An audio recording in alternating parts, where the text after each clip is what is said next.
Is it time for optimism? I had this conversation with this young person who was legitimately expressing the frustration that it felt like their generation couldn't win. That they've had a housing crisis, financial crisis, lockdown, and now there's new storm clouds on the horizon. And there was this sense of hopelessness that, like, their generation just couldn't win. And it was legitimate. In fact, it's not just their generation, every generation has been facing these things. And there are storm clouds on the horizon, and they don't just affect every generation, they're affecting every nation. And we do face tremendous uncertainty. So, why do I have such great optimism? Well, Paul is talking to the Corinthians in the Passion Translation. He says something pretty profound. And he says, we live in a time when the purpose of all the ages past is completing its goal within us.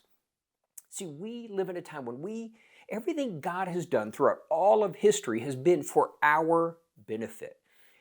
And what is it? We have the lessons, we have God's promises, we have His principles to tap into.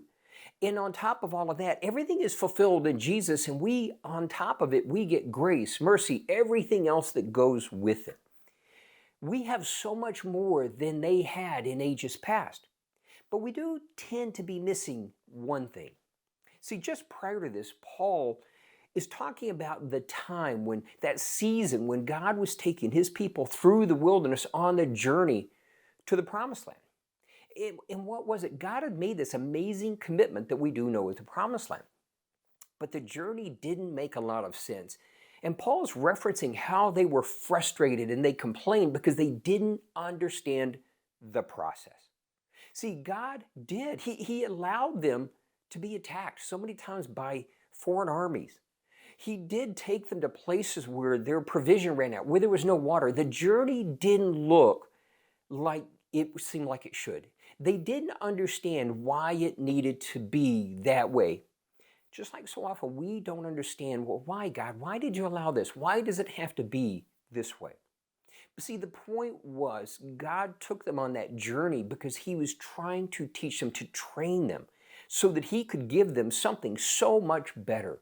He was trying to train them to just put their complete faith and confidence in Him. He was training them to not look at the circumstances, not look at how they can handle things, but rather completely rely on Him.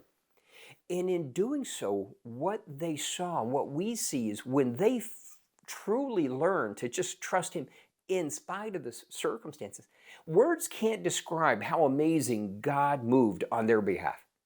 That God never shortchanged them, and everything He did was overwhelming and amazing. See, we do have so much more.